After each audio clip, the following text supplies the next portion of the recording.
All right. Good morning, everybody. Welcome to our session today with Luis Olvera on purchasing and leasing strip malls. We're going to have a really interesting webinar today with information that is really relevant if you are interested of moving to the next level and, becoming a little bit bigger. Strip malls are it's an investment that is a little bit bigger. But I just wanted to remind you that we are recording this webinar. We will be uploading the webinar in our website. And if you or anybody else that you know want to review the information that we are sharing today, you just need to go back to the website, Latino Chamber of Commerce, MN.com, and you will be able to go through the material that Luis is going to share with us today. With that, and then the other piece is the questions. There is a chat button at the bottom of your screen. You can use the chat to ask any questions at any time. Luis is going to be reviewing those questions and answering appropriately at the end of his presentation. With that, I wanted to read a few things about Luis to make sure that you guys know that Luis has got the credentials and he's an expert on this topic. Luis is a commercial real estate in the state of Minnesota, and he's been active for over 15 years. He's a past director of membership at the National Hispanic Real Estate Professionals, the Twin Cities chapter here. Has over 18 years of experience in international business, in contracts, in negotiations, development of subsidiaries, exports, imports, and well, he's got a lot more credentials that will support his credibility to provide us with information today. I'm going to stop there, and I'm going to let Luis Olvera take it from here so we can start with the webinar today. Luis? Good morning to everybody. Thank you very much, Fabio, for the introduction. As always, I appreciate the nice elements I just wrote to my resume, and always happy to be here and share a little bit of experience that I have had accumulated during all these years in commercial, and also to be able to stimulate our community to invest not only in restaurants, warehouses, and multifamilies, but there are other venues in commercial real estate that might be profitable and interesting for you guys and girls to be aware of. With that, I would like to start with this presentation with the index or the guide that we are going to talk about today. We're going to start from the merely beginning. It's going to be like a pyramid approach from the tip, which is the definitions and types, to buying the programs to buy a strip mall, or renting an empty space. Emptying and renting space with equipment is a little bit more different or complicated, if you will. And also, we are going to end up with some metrics or formulas that will indicate or give you as a result whether or not the investment is feasible or is rentable or is profitable, okay? So let's start with the definition of a strip mall. What is a strip mall? Because basically, it's a shopping center that is made in a row, and normally they have a big parking lot. That is the characteristic of the strip mall. Big parking lots and stores in the strip mall. Could be little, could be medium, could be professional, could be commerce, could be services, could be high tech, like for instance, Best Buy, etc., etc., etc. That is typically a strip mall. Within strip malls, we have basically two different kinds or two different modes or modalities. The first one is a mini or a small, which you have basically in an intersection. If you pay attention with the mini or small strip malls, the great majority of them are in an intersection. And they cater to the community in which they are located or the residential areas. Normally, if you pay attention again, you will see a bakery, a dry cleaner, a hair salon, a grocery store, a laundromat, a small restaurant, a lot variety stores, no, a barber shop, etc., jewelry stores, pawn shops, thrift shops, but all of them with the characteristic that they are small, okay? Less than 3,000 square feet for sure. If you find more, well, then we are going to talk about a different kind of mall. Here, I'm going to show you some transparencies of what could be a strip mall. As we can see, is professional offices, medical offices, small. You have a parking lot, to the left more parking lot, in a green area, etc., etc. This is a very interesting picture of transparency because numero uno, as you can see, is big parking lot. Number two, there are six of them, in which two of them are available or empty. We are going to talk in detail about how to rent them, whether you are the owner or the lessee or tenant, okay? In this one is a classical that we see in Minnesota, no? The Subway, the pawn shop, the barber shop, the menswear, little stores, big parking lot. You can see this post to the left, that's intersection. And these guys will cater the neighborhood or the surrounding residential area. Now we are going to talk the different mall, which is the big box. They call it big box, in which in United States, normally it has what we call an anchor store or anchor business. An anchor is like Best Buy, Walmart, Kohl's, Target, Walgreens, Bayer List, Whole Foods, CVS. Those are the anchor business that you might have in a big box center or power center. And again, huge parking lot, but these guys are not necessarily in an intersection, and they will cater a greater area, obviously, because they are going to be bigger than a three business strip mall. Here is a classic example. You have Best Buy and Beyond, you have Best Buy, you have Ray or REI, and obviously recreational equipment. All of those we can say that are anchors. And maybe to the right or to the left, there's a little shop for Subway or a little restaurant or Chipotle or something like that.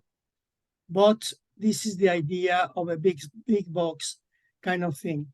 We are going to talk more in detail about how to cater as an owner to these big businesses.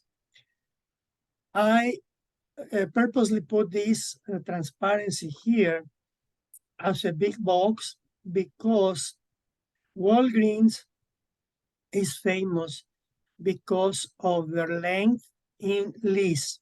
And we're going to talk about the different leases that you can impose or introduce to your clients if you are the owner of a strip mall for the different commerce or shops or businesses that will be located.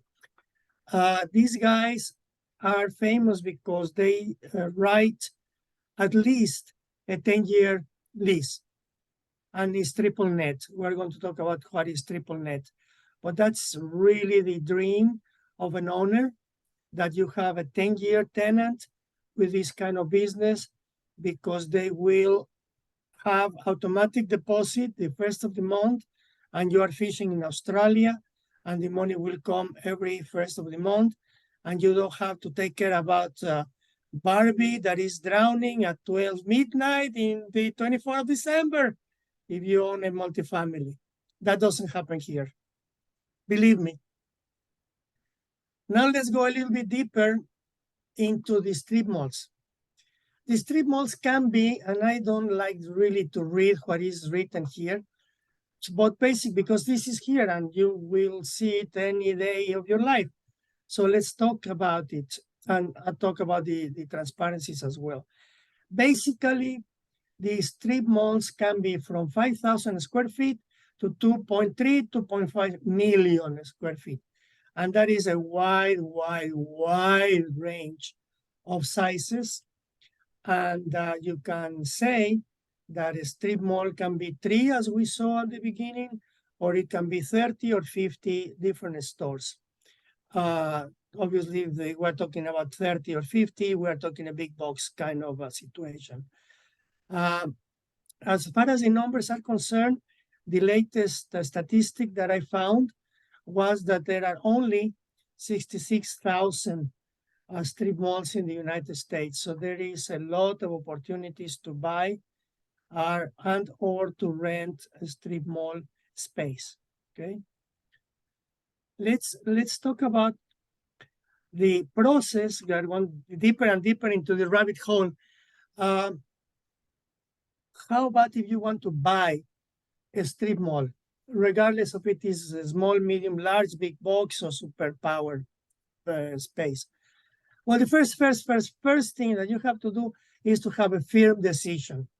Once that you have a firm decision that no matter what, that is your decision to buy a strip mall, then the second is to contract a commercial real estate agent. With all due respect for the residential, they are not familiar with the terms that we're going to talk, are not familiar with experience that is necessary to buy a strip mall. So here we go. Once that you have a commercial realtor and you see what is your budget with him, and you go to the banker, and the banker says, okay, Mr. Maria, Mr. Mario or Miss Maria, you have $2 million or $1 million range. Then we say, okay, let's see if I can buy $2 million, my down payment could be 20% or 10%. We're going to see different programs. And we go and see 3 to 5 opportunities. We see one that we like. And the first step that we will do is to write an LOI. First difference, if you are not very familiar with commercial, when you are going to see a property in commercial, numero uno, you are not going to have a showing. You are going to have a tour. Numero dos, we are very lazy, so we are working only from 9 to 5, Monday to Friday. So don't even think about Saturdays and Sundays. We don't open the shop there. And numero tres is that the listing agent, 99.9% of the times, is going to be present, is going to open the door for you, and is going to show you, give you a tour of the property. Very different.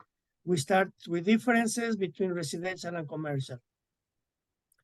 We ask for the sprinklers, we ask for the inspections, we ask for everything, the mechanical, the roof, the air conditioner, etc., foundation, etc., and we like it, so we present a letter of intent, LOI.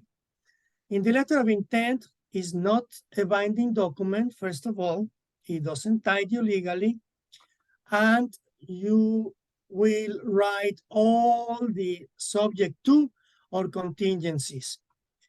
If it rains too much, I don't buy it. you can write anything you want in the contingencies. I have had the opportunity to, just to give you an idea, different of residential, to be negotiating a letter of intent for 3 months. Okay, so in commercial, please relax. It can take 12 months. It can take even more than a year, a transaction. We are having a transaction in Wisconsin. It's been taking 14 months. And if lucky, we're going to close next year.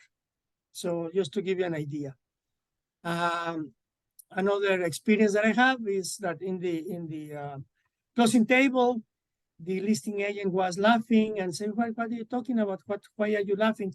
And she said, well, because this week is like if a baby was born. What do you mean? Yes, we have been doing this transaction for 9 months. So this week is the baby is born. So that is exactly, guys and girls, how long a commercial real estate transaction can take. So relax, and nothing is in a hurry in a commercial real estate transaction. After negotiating all the contingencies, the price, the terms, etc., we go to the PA, we write more contingencies. Remember, the PA or purchase agreement, that is a legal document, is a binding document. So be very careful what you write, what you don't write, especially what you don't write. Many, many times in commercial, the purchase agreement is written by a lawyer. I am having a transaction right now that we wrote the templates of the PA. We took it to the lawyer, we talked to the lawyer, and guess what? The lawyer came in 2 weeks with 5 pages more to add, to put them as an addendum to the PA. So it's always, always, always good. Ask your commercial realtor to have a lawyer on hand, obviously commercial real estate lawyer. Let's say that it is accepted, then we start with all the inspections that you can even imagine exist, and we have to perform them, all of them. Obviously, the buyer is paying for them. We proceed to the due diligence. We're going to talk a little bit more about due diligence in detail. We are going to go deeper into the whole. We search for the existing permits, super important for a strip mall. We are going to visit the fire marshal. I will explain you why, and the police department why. The marshal is because, imagine, for sake of conversation, that the strip mall had a fire 5-7 years ago. Obviously, the seller or the listing agent is not going to tell you anything, and this is another big difference between commercial and residential. In residential, you have the seller's disclosures or the alternative seller disclosures. In commercial, the owner or landlord or property manager is obliged to disclose you nothing. So it's like look and seek or seek and find. Is your responsibility to find. They are going to tell you nothing. So be very careful. And that is why you have to contract a commercial realtor that knows these little details that can be a big difference at the end of the day. The police. The police is very important because in a strip mall, God forbids that they were dealing drugs in the corner. And you have to make sure that the strip mall is clean of any police situation that might arose in the past. Imagine that in the back of the strip mall, there are, excuse my French, prostitution or something nasty against the law. You have to be careful. You have to talk to the police, and the police has to tell you whether or not that particular strip mall has had any situations with the law. This is a very little secret that, again, can make a big difference in the process of buying or purchasing a strip mall. multifamily or whatever, guys. No, it's not limited to this kind of line of commercial real estate. In parallel, we are going to involve the title company, which of course has to be commercial title company. And after months and months, if everything is satisfactory, Eureka, we go to closing, a baby is born, and everybody happy, and you are the owner of a strip mall. Let's talk about programs. This is the first approach if you may of the different programs available for buying a strip mall. As you can see, is the concept. So if you are going to buy with Social Security, and also you can buy a strip mall with IT. And here are the not availables and the availables programs. You can buy a strip mall with 10% SBA. The SBA does not loans the money, but guarantees the loan. Okay, therefore, you are going to pay 10% down or down payment, and the 90% is going to be at the bank rate. By the way, again, another difference in residential, probably, I don't know today, but it's been 7, 7.3, 7.2, 6.9, depending upon your credit score. In commercial is 9 and 10% nowadays. So you have to make very good numbers in order for you to determine that the purchase is profitable. Another program that is available for social is 15 down. Another program is if you are going to buy the business.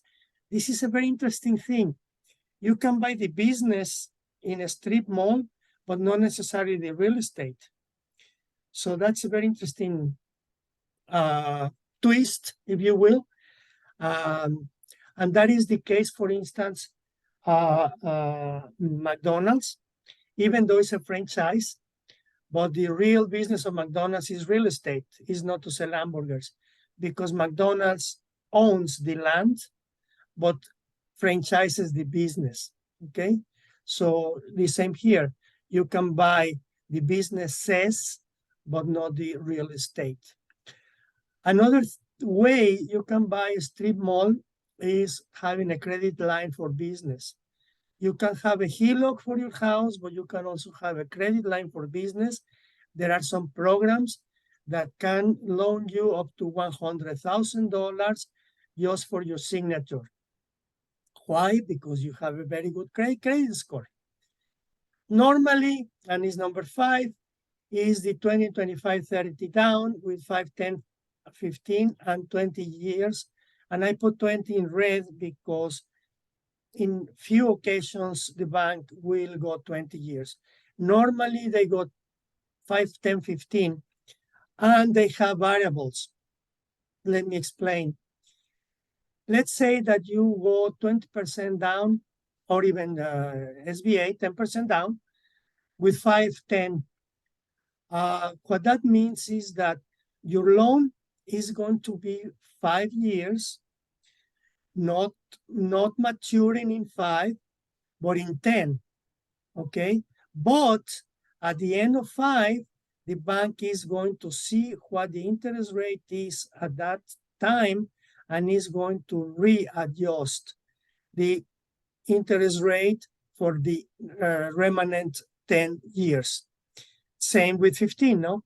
5 review, 10 review, 15 review, and then all the loan is going to be amortized. Or you can have another variable saying that at the 15 year or 10 or 5, you are going to have a balloon payment.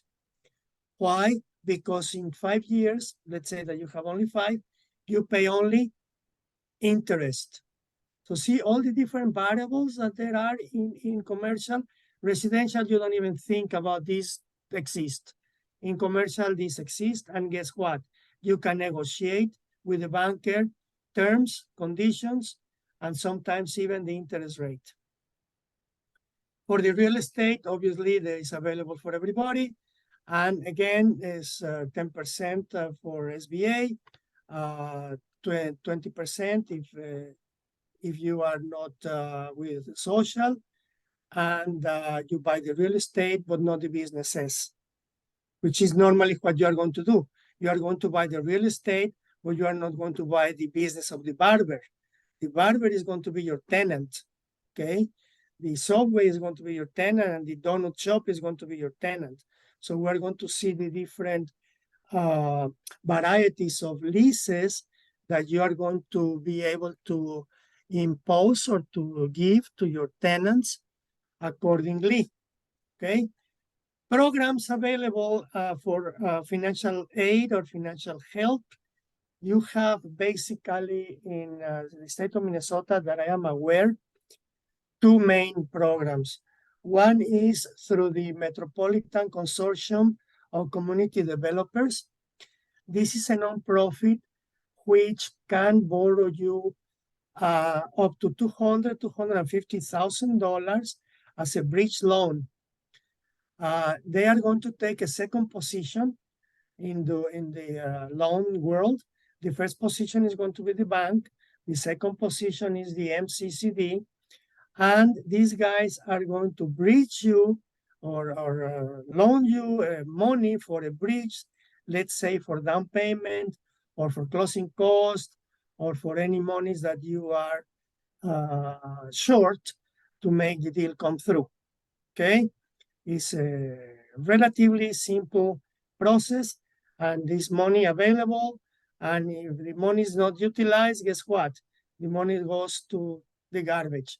So it's very, very interesting to know that there is, if you will, financial aid or help to be able to acquire a strip mall or a multifamily, etc.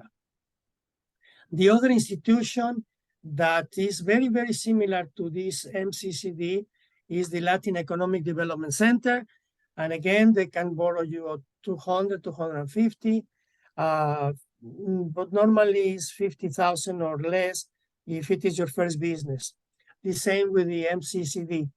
If you come out of the blue, you don't have any experience in strip malls or even in commercial real estate businesses, you do not own multifamily, or multifamily means in commercial 5 units or more, by the way. If you do not own 5 units or more, if you do not own a warehouse, etc., then they will loan you 50 or less. If you have been in business, if you own real estate, commercial real estate, not your home, commercial real estate for 2 years or more, then you are a very good candidate. They can borrow you again up to $250,000 as a bridge loan.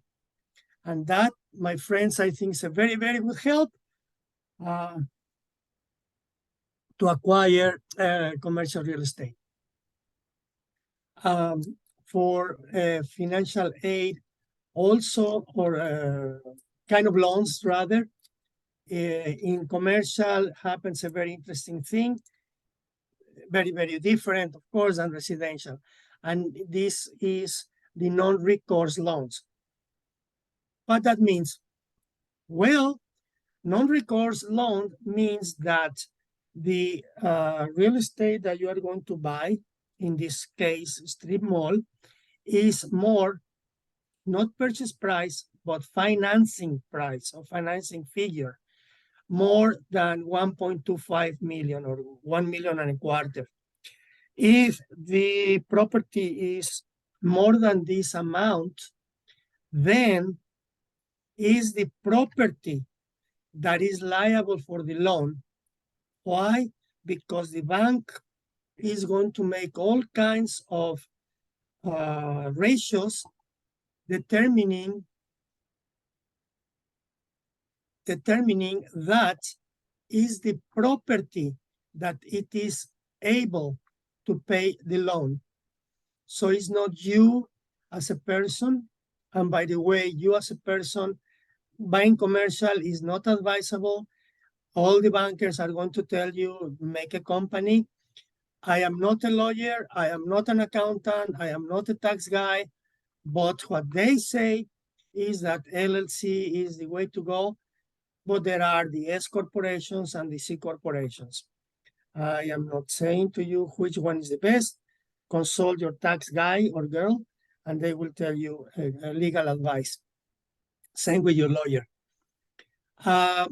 So this is a very interesting thing because it is not you, the one that is liable. Therefore, if the strip mall goes belly up or goes bankrupt, you are happy because you are not going to be responsible with your TV or your car or your ring of diamonds if you are a married woman. Okay, so be very careful. And guess who knows about that? Your commercial realtor. Okay. Once again, that the purchase agreement has been accepted, this is where we make the big bucks, guys. We make the due diligence. And the due diligence is divided in three: the physical, the fiscal, and the financial. The physical, as its name indicates, we are going to go up and down and right and left, looking all the structure. As a realtor, we are not structural engineers, but hey, we learned that if a opening in the wall is more than 1 inch, then we might have a situation in the structure. If the roof has a big spot and the spot happens to be rusty, there might be a leak. So, I mean, this is kind of obvious situations, no? But we have to look all of them, and we have to get inside all of the stores or businesses of the strip malls. Sorry, but the number 3 that is closed on Sundays, well, that's great. We are going to go on Monday. We don't work on Sundays, okay? We are going to see the assets as they are, the environmental issues, very important. If, and this is very, very interesting, guys and girls, if you are buying a strip mall in Minneapolis or St. Paul, you have a great percentage or probabilities that the bank is going to demand an environmental inspection. Environmental inspection is basically contracted by the bank. You cannot contract the inspector. And the inspector goes and makes what is called phase 1. And that means that they are going to make holes about 2 feet into the ground of the property randomly. And they are going to take out like a tube, you know, with all this earth, like, you know, National Geographic, when they make the samples of the Arctic or Antarctic for the ice. Well, except that this is dirt. They take it to a laboratory, and after 3 weeks, yeah, remember the timing? If everything goes fine and nobody's pregnant and nobody's getting married, it's 3 weeks. I have had 2 months for this test. They give you the results. The results is about 75 to 200 pages long report. And basically, in the conclusions, which is 2 pages of conclusions, it says somewhere that the parts per million are below the requirement, meaning that if the parts per million is 10 or more, it goes to phase 2. What does that mean? That they have to come back to the property, and instead of making, say, 5 holes, they are going to make 10 holes deeper. And again, the same situation will go to the laboratory, and is more profound, more deeper investigation. And God forbids that phase 2 doesn't pass, because they are going to ask you for a mitigation system. Mitigation system basically means cleaning the lot or the parcel. Just to give an idea, I had a 4,000 square feet property that we had in phase 1 and didn't pass. We were praying that phase 2 pass, and the parts per million was 10 or less. We had 8, but the mitigation system was $80,000. Another one that I just had 2 weeks ago was that the mitigation system was going to be $60,000, but guess what? The parcel was 2,500 square feet. So as you can see, the mitigation system can be a little expensive. And if you want to fall down your chair, we have in Wisconsin, remember I was mentioning that we have more than a year with the transaction. Phase 2 did not pass. And guess what is the cost of the mitigation system? Are you ready? $1.2 million. So then we have a question. Who is going to pay the $1.2 million? Who is going to pay for the inspection of phase 1, which by the way is about $3,000. Phase 2 is $7,000 to $10,000. In Wisconsin, it was $12,000 and $25,000, the inspections. So, okay, let's say that you are very happy to pay those inspections, but what about the mitigation system? Who is going to pay for that? The seller is going to say, you know what? I'm not going to pay because I'm leaving, and why I'm going to leave you a clean and spanking clean property. You're going to be the one that is going to have all the satisfaction for the rest of your life. And the buyer says, no, I'm not going to pay because I want to buy something clean. So you have to clean it for me. So then it's going to be a very big dispute. I have had that situation. And guess what? The deal did not go through because of the mitigation system. We couldn't reach an agreement. Not even half and half. The guy was no because no. And we then says, well, then he said no. So guess what?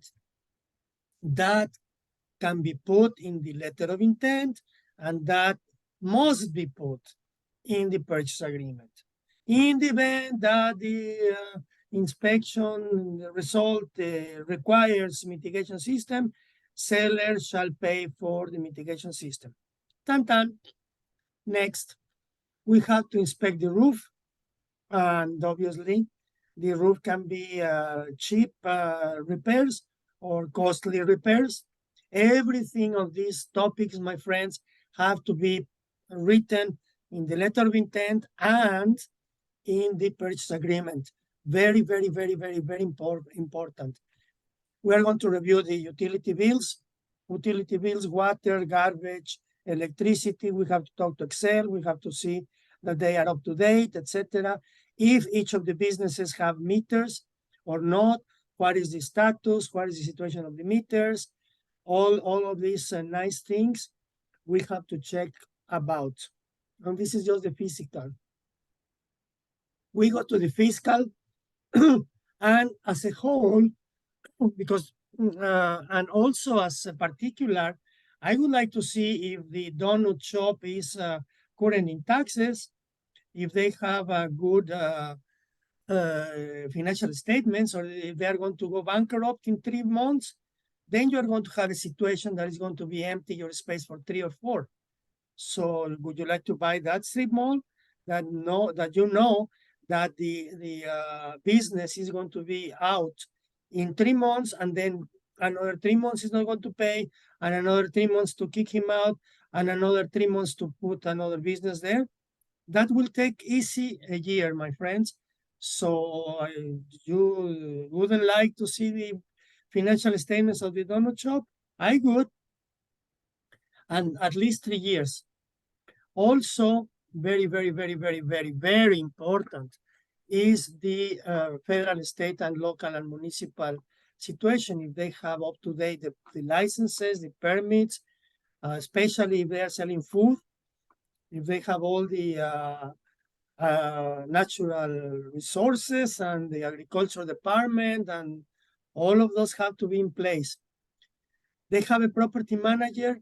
I would like to see and have deeper conversation, very deep conversations with the property manager of the strip mall.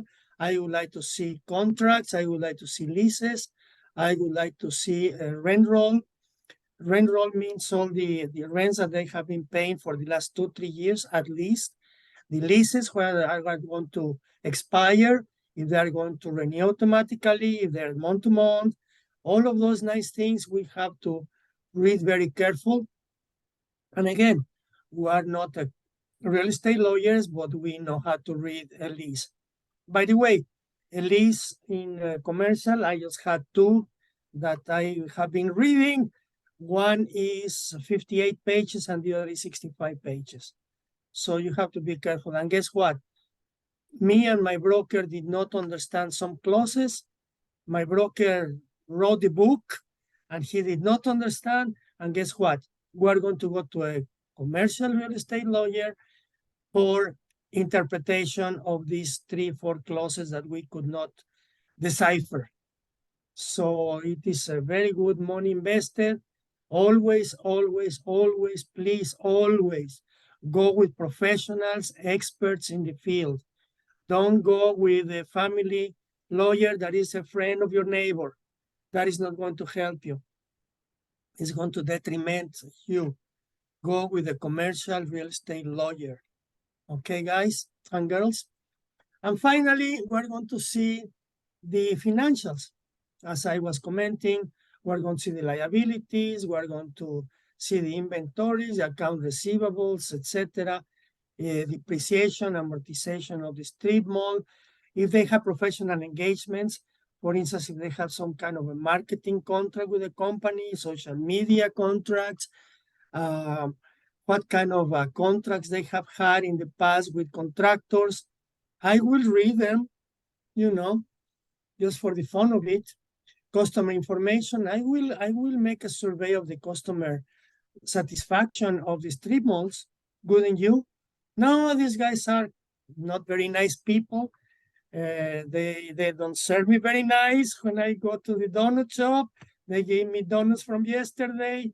I mean, those kind of things are very valuable to you. So why don't you ask some clients about how is the business treating you? So that's basically the due diligence. And then we are going to go to rent. Remember the transparency. Let's see, this guy that had 2 available spaces.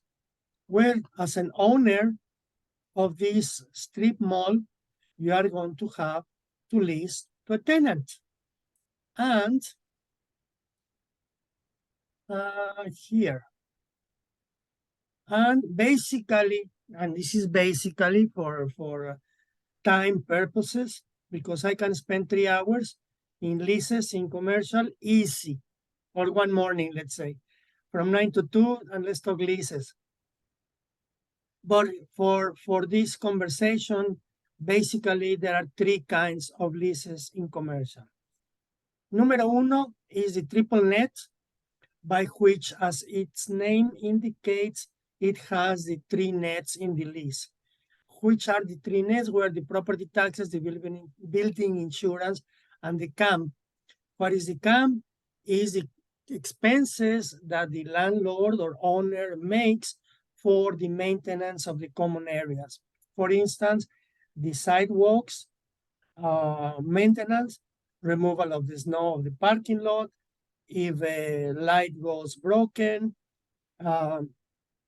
if the roof has a leak, the wall is breaking. Those are the CAMs, or the some people call operating expenses. I like to call it more CAM, because it's common area maintenance.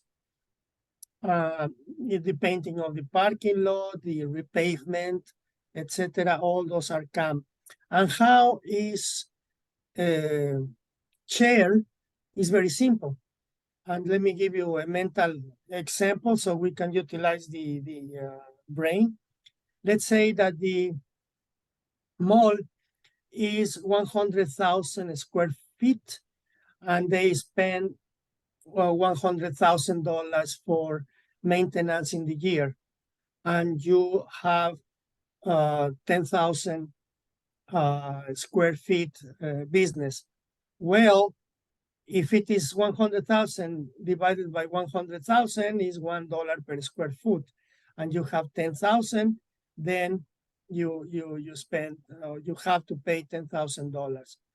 and that is obviously divided by 12, okay? So that is how the CAM is calculated. Obviously, in the list, this is a variable expense. Why?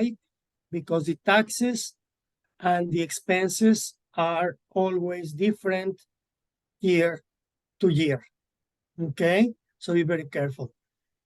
And the building insurance obviously is exactly the same. If the building insurance of the entire mall, again, is 100,000 and you have 10,000, you pay the proportional part. This kind of lease you can find in restaurants, sometimes in strip malls, or a restaurant inside a strip mall, okay? And the way it goes is like this. They said, okay, the base rent is $30 per square foot, triple net, plus $5 per square foot of CAM. So you multiply 30 plus 5 is 35 times the number of square feet that you have divided by 12, and that is your monthly rent, okay? That does not include your inside insurance. You have to have liability insurance. I have a client that was imposed a $5 million liability insurance per occurrence. You have to be careful also with your insurance guy. It's not per year, it's per occurrence, which means every time that something happens is $5 million. I can be 20 times a year. Each time you are covered up to $5 million. Be very careful with these little details that can make a big difference at the end, okay? There is another situation in the insurance that can be, for instance, $1 million, but for the term of insurance, okay? So be very careful with the insurance. Other kind of lease is what is called the full service gross, in which, in addition of the triple net, you include the utilities, okay? Utilities can be the electricity, the water, and the garbage, okay? Why? Because the internet you pay by yourself, and the insurance, as we commented, you pay by yourself. So that doesn't come into the lease. Sometimes they include the janitorial, sometimes no, but I put it just to have it on mind. And you remember I was telling you that some strip malls have metered, which means that each business has its own bill for electricity and water. And then the garbage is shared by the number of businesses, or by the square feet, or by the kind of business. Because, for instance, if you are a restaurant, it's not the same as an insurance company. A restaurant is going to throw more garbage than insurance company. So in that case, you have to be fair with both, okay? So that is why you have a commercial realtor to negotiate with each of them the different fees that each business is going to pay. And then finally, we have the modified gross, which is a hybrid between the triple net and the past one that we were looking, the full service gross. And here, which there is really no guide. Remember, in commercial real estate, is a wild, wild west, everything goes. So you can negotiate the garbage, as I was commenting you 2 minutes ago. You can negotiate the water, you can negotiate anything. And these are traditionally found in strip malls. So you have a very, very wide field to negotiate each and all of the utilities, etc., etc. Finally, in terms of renting or leasing, you have the TI and the free rent. The tenant improvement are the improvements that you ask the landlord to make in order for you to occupy the space. This does not include equipment, careful. For instance, you want the bathroom to be ADA, which is not. ADA means the Americans with Disability Act. And right now it's very, very important to have all your bathrooms like that. Maybe you have one, the city wants two, so that those can be the tenant improvements. And free rent is all this time that the landlord is going to make improvements in your space. Well, I think that you don't have to pay rent, correct? And that is the free rent thing. The only thing that you pay for sure is taxes. Remember, death and taxes are the only two things that we cannot avoid. So we have to pay the CAM for sure. For the 2 or 3 months that we're going to ask them, for instance, right now I'm having a possible tenant and we're negotiating 4 months of free rent. Why? Because we're making very few renovations and modifications to the space. We're removing 5 doors, we're removing bathroom, we are removing some walls. So that's going to take 4 months. So we're asking for 4 months for free. Obviously, we pay the CAM. Okay.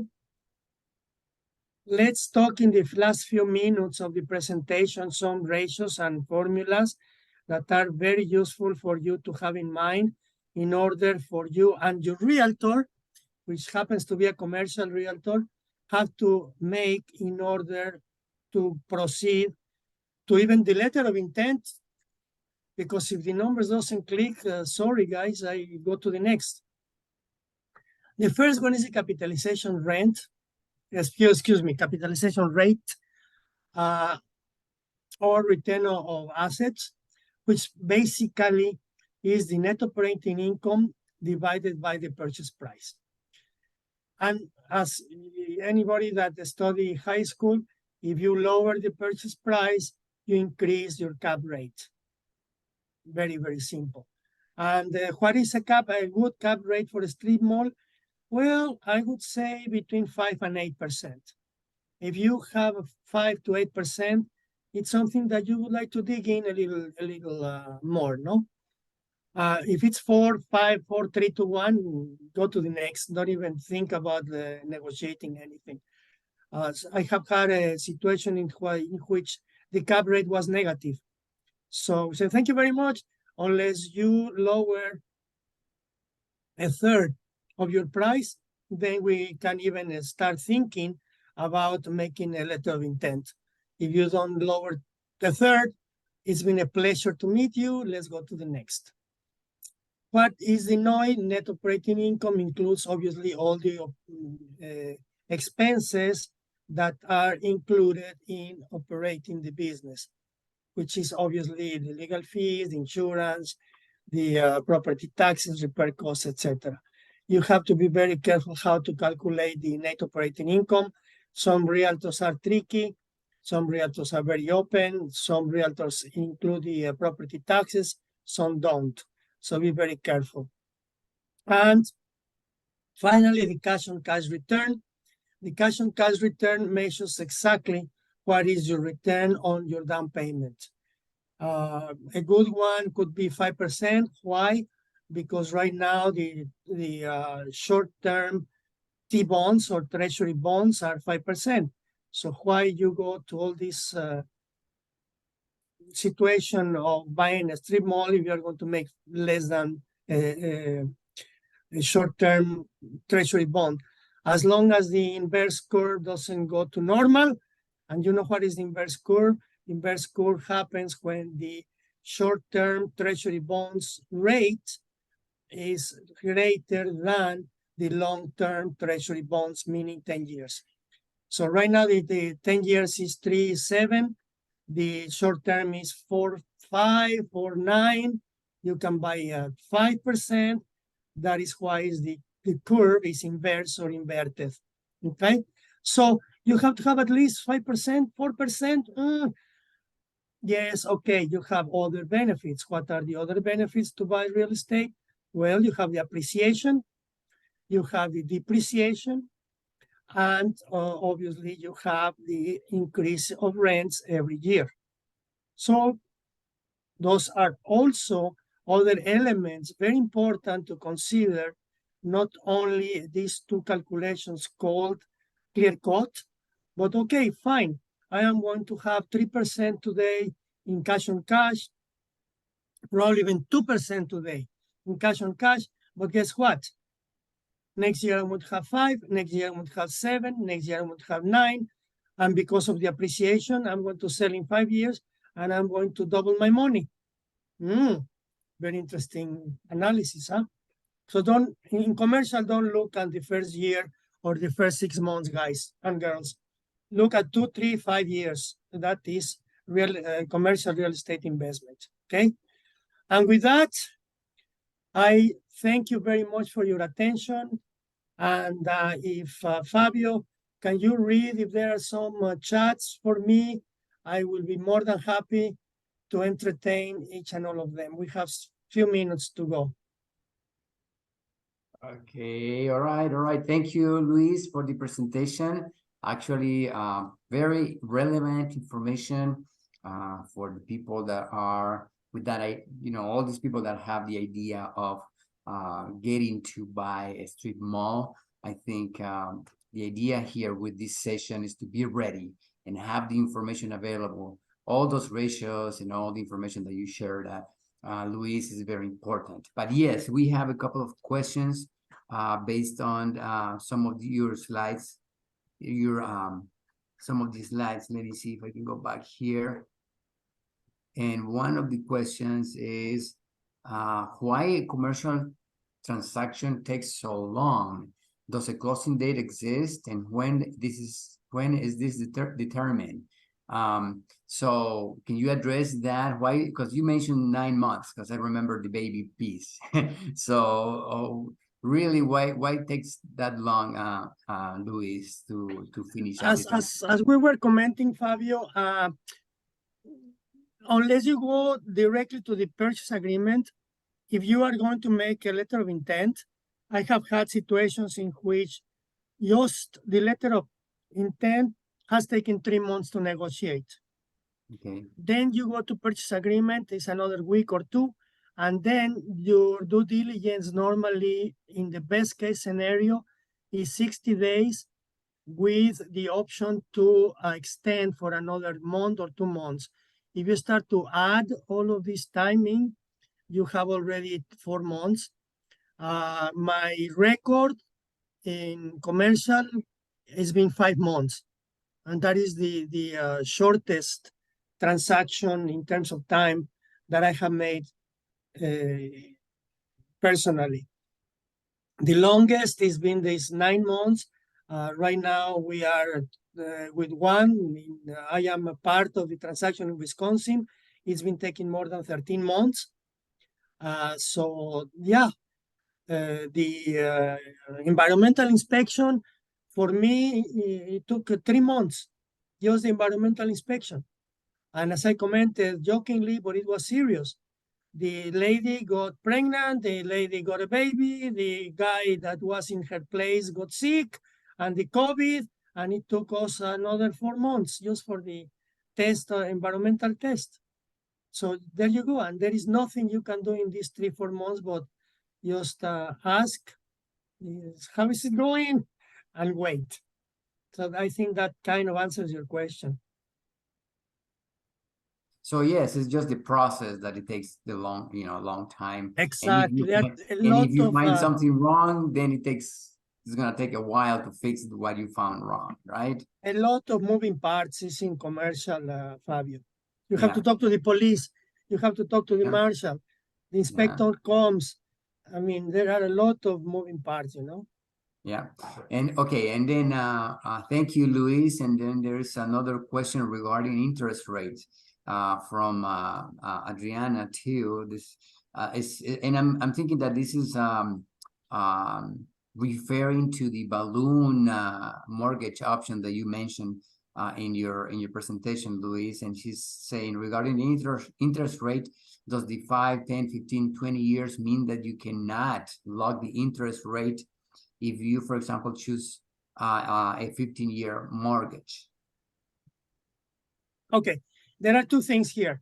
Number one, if you negotiate and you have a loan 5, 10, 15, that means that at the end of 5, the bank is going to adjust the rate. At 10 is going to readjust, and 15 is going to 15 you pay, no? Then the variations or variables are, you can have the loan interest only, 5, 10, 15, and obviously at the end of 15, you pay balloon, which is the entire principal. If you ask or you get a 15-year loan amortizable, then you lock for 15 years today. That's the big difference. Okay? Very few banks are going to lock 15. Banks are going to try to encourage you to adjust the interest rates every year, every 3, every 5, or the 10 year. And again, remember I was commenting to you in difference with residential, you can negotiate interest rate with your banker. This is the example. I said, okay, fine. But what about if you lock me for 15 instead of 5, 10, 15, and readjust every period? And as we are looking at the Feds, and Powell said, I might increase interest rate in September, October, but then guess what? Everybody is talking and looking at diminishing the interest rate in 2024. So if you ask me, I would not lock 15 years today. What I would do is to lock it at 1 year and then renegotiate in December of 24. That I will do. And renegotiate in 27 and renegotiate in 30.